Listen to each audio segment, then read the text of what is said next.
Good morning, good evening, good night. Wherever you're watching this transmission, it is I, Mike Martins, bringing you another very important article. The next housing boom looks more sustainable, and this is coming from the United States of America, and it was published a few days back. So you guys remember what happened in 2000? Well, it started trickling in 2006. Not too worried. 2007 started to hit the fan a bit, and then boom. And tail end of 2007, man, what a crisis! What a crisis! Builders walking away from pre-builts that are half finished. Condos not completed, buyers walking away that cannot secure deposits or finalize the financing. Oh, it was an absolute disaster. So, under the new minimum wages, a Target employee plus a Bank of America employee will be able to afford a home around $300,000, and it's not that hard to find a house under $300,000 in the U.S. in a lot of major cities, so it's not that bad. A housing boom doesn't have to be followed by a painful bust. The boom of the last decade was powered by speculative fourth and land mortgage underwriting, and it ended predictably badly. The present day, with a large employers continuing to raise their minimum wages, creates a framework for new, more sustainable housing expansion. Much has been written about the reasons the last housing boom collapsed, but a simple way of thinking about it is too many homeowners had mortgages they couldn't repay. Either because they had already taken too much debt, the interest rates on the mortgage raised at a bad time, or reset at a bad time, or they suffered job losses when the country turned down. So we know what happened in 2006, 2007, 2008 in the US, and how it kind of became an absolute gong show and a nightmare for people, you know, that were over leveraged. A lot of these people took these jumbo mortgages and they consolidated debts and blah blah blah, and they sold mortgage-backed securities, and it was an absolute, and people were betting on bad debt. It was an absolute disaster. But some people made a lot of money. Some made a lot of, but but a lot lost a lot. And a lot of people are still recovering from this 2008 crash. A lot of people are still recovering, whether it's credit-wise, whether it's repayments, whether it's just keeping their head above water. It's been a rough ride for a lot of people down in the United States. And then the wave of foreclosures led to forced selling, downward pressure on home prices, and all kinds of negative second-order effects in the economy and financial system. The foundation for a new kind of increase in homeownership has been building for years in the labor market. Labor activists have been fighting for minimum wage increases for years, whether they be mandated by law in cities and states or adapted by large employers in the response to public pressure and a tight labor market. At first, the policy success were a $15 an hour minimum wage, laws in high-cost progressive cities like Seattle. What's been changing is large employers increasing their minimum wages with the stated goals to rise them to $15 per hour or higher in some cases.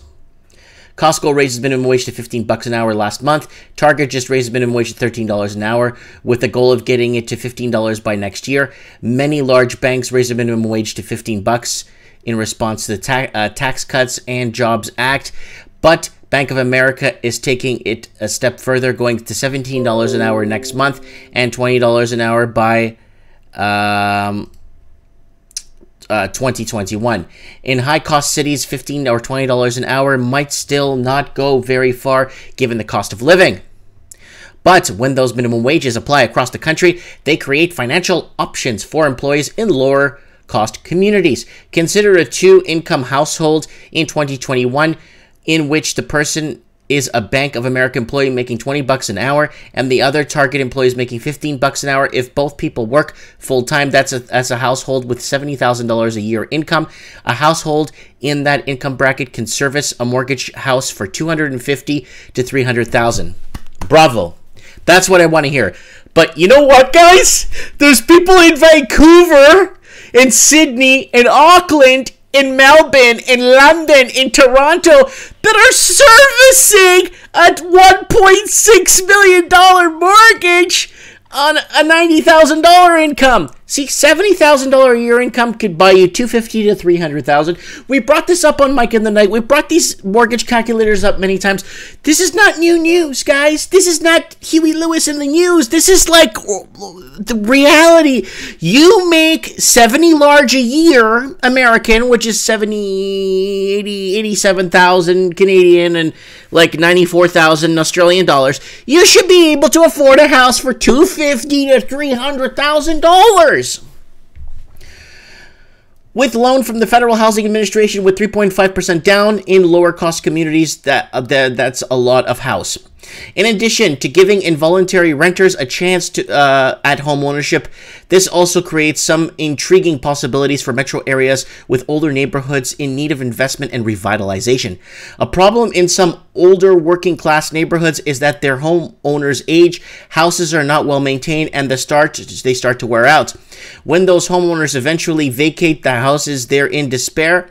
Some are abandoned or turned into cheap rental units, and the neighborhood enters a downward spiral as buyers with means to look for newer, more attractive neighborhoods. Falling property values take a toll on tax revenue for local governments. Remember, guys, what are cities like Vancouver, Toronto, Sydney, Melbourne, Auckland, Welland, Christchurch, everywhere.